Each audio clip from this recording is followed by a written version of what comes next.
Alright, so for today we will learn about graphical method. Okay, so we have graph S against T, we have graph B against T, and we have graph A against T. Okay, from the graph S against T, kita boleh dapatkan maklumat tentang velocity. So terhasillah graph B against T.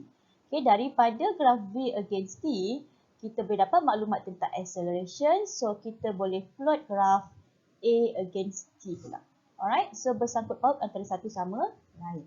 Okay, so kita lihat teori dahulu. Daripada graph S against T, the gradient of the graph is equal to velocity. Okay, daripada graph B against T, kita ada dua maklumat, which is the gradient of the graph adalah sama dengan acceleration, and the area under the graph is equal to displacement. Okay, area under the graph lah, okay, shaded area. Alright. Okay, itu adalah teori yang sepatutnya semua orang kena hadam. Alright, so kita look at the example for the first graph. Alright, so we have graph S against T.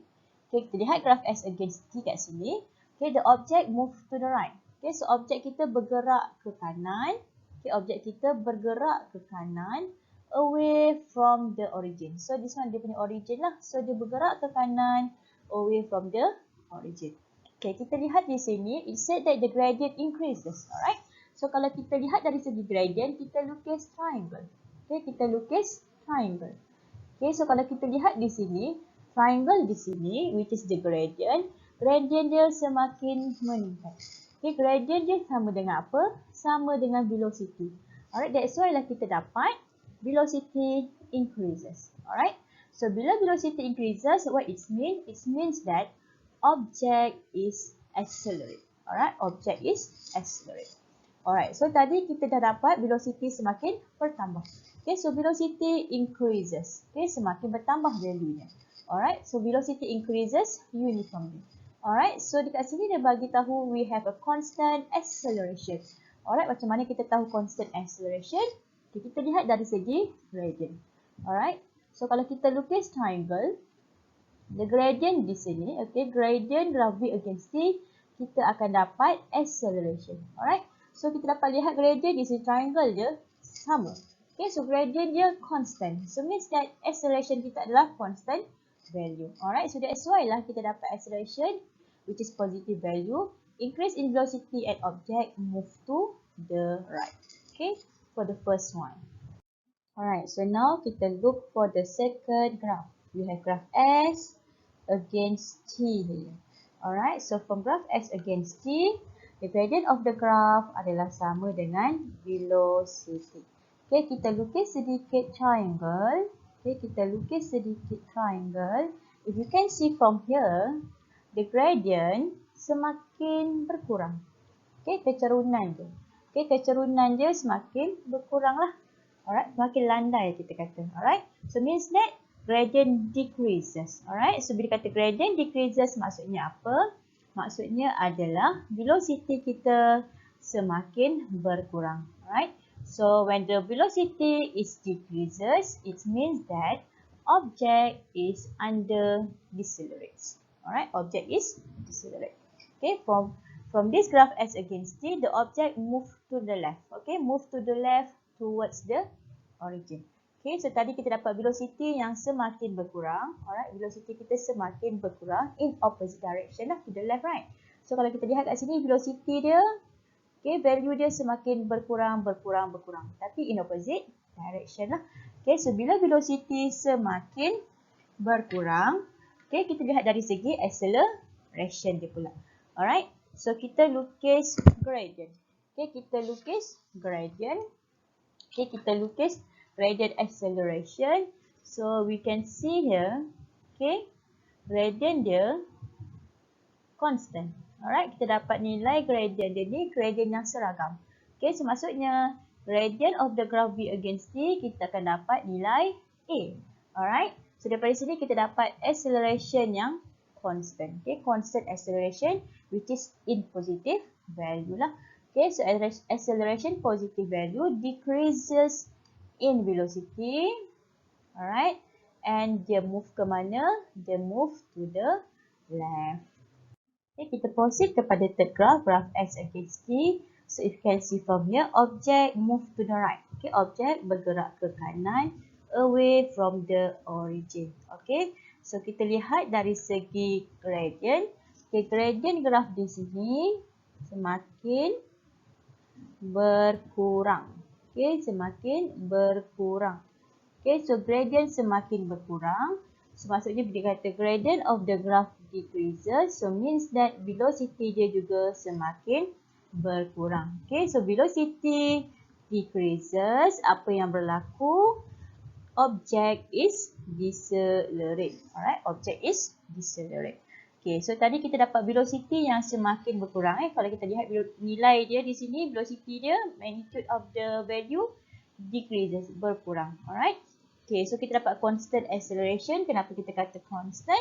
Okay, kita lihat dari segi gradient lah. Kalau kita lukis triangle, okay, kita dapat lihat, okay, gradient dia seragam. Alright. So gradient of graph V against T, kita akan dapat acceleration. So we have a constant acceleration. Alright, so acceleration kita yang kita akan dapat adalah in a negative value. Alright, kita akan dapat acceleration kita negative value. Okay, so decreases in velocity and move to the right. Okay, from the graph. Alright. Okay, next we look for the next example. Object move to the left. Okay, object move to the left towards the origin. Okay, so kita lihat dari segi gradient. Gradient of the graph. Okay, gradient of the graph semakin meningkat. Okay, means that gradient of graph S against T adalah sama dengan velocity. So kita dapat velocity is increases. Okay, so apa maksud velocity increases? Okay, it means that object is accelerates. Okay, so tadi kita dapat velocity increases uniformly. Okay, tapi in opposite direction ni di sini kita lihat tadi the move to the left. Okay, tapi kalau kita lihat value dia, magnitude of the velocity, okay, nilai dia semakin bertambah. Okay, daripada 0, 1, 2, 3, 4, 5 and so on. Okay, but in opposite direction saja. Okay, so kita cari dari segi nilai apa? Dari segi nilai gradient lah. Okay, graph V against T, the gradient of the graph adalah sama dengan acceleration. Okay, so kalau kita lukis triangle, okay, kita dapat lihat gradient dia constant. So that's why dekat sini kita dapat constant acceleration. Okay, so kita dapat constant acceleration which is in negative value. Alright, increase in velocity but it's moved to the left. Alright, so now kita proceed kepada graph yang linear. Okay, we have graph S against T. Okay, the displacement increases with time. Okay, from this graph S against T, the displacement increasing with time. Alright, so object move to the right, away from the origin. Okay, now kita lihat dari segi gradient lah. Okay, sebab apa? Sebab gradient of graph S against T, kita akan dapat velocity. Okay, so kalau kita lihat di sini, okay, gradient dia seragam. Okay, so velocity constant. So bila velocity constant, automatic, alright, automatic object has zero acceleration. Alright, so that's why lah kita boleh lukis graph daripada graph S against T pergi kepada graph V against T, V yang seragam. Daripada V yang seragam, kita akan dapat A yang equal to 0. Alright, so now we look for this graph. Alright, displacement semakin berkurang. Okay, displacement decreases with time. Object move to the left towards the origin.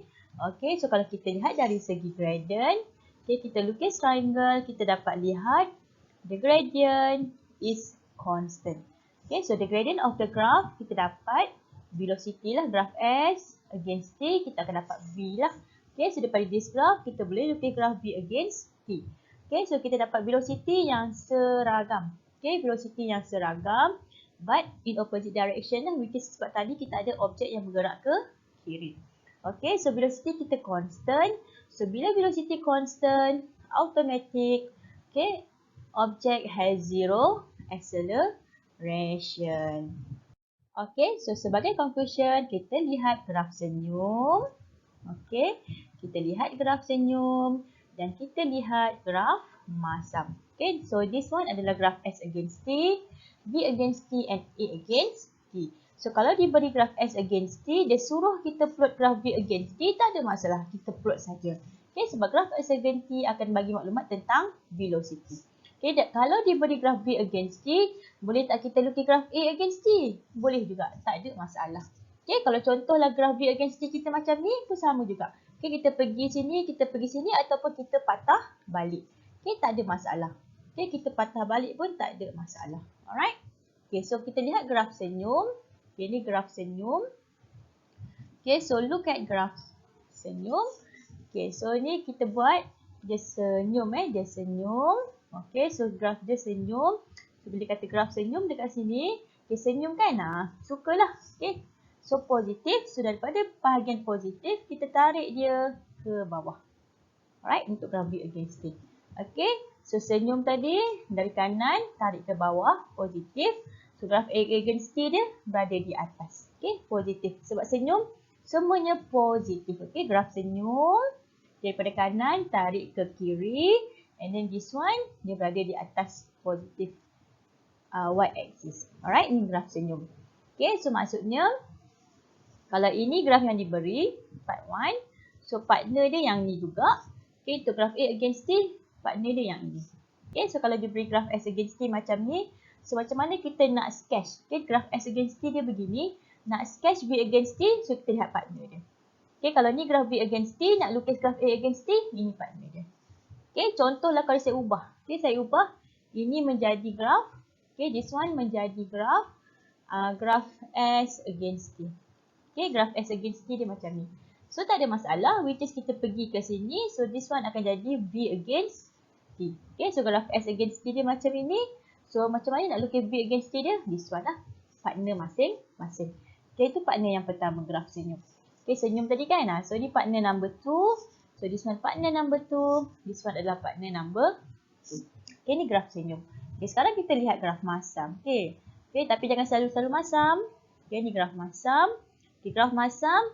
So, negatif lah kan? Daripada negatif, kita tarik dia pergi ke positif. Okay, daripada kiri, tarik ke kanan. Alright. And then sebab ni masam punya pasal. Okay, so berada di bawah negatif y-axis. Okay, so kita lihat partner masing-masing.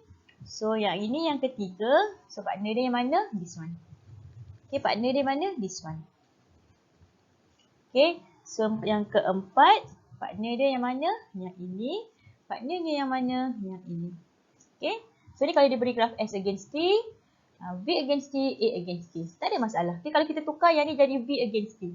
Okay, kalau kita tukar, okay, ni jadi B against T. Okay, so kalau B against T, so this one akan jadi apa? Akan jadi A against T pula. Alright.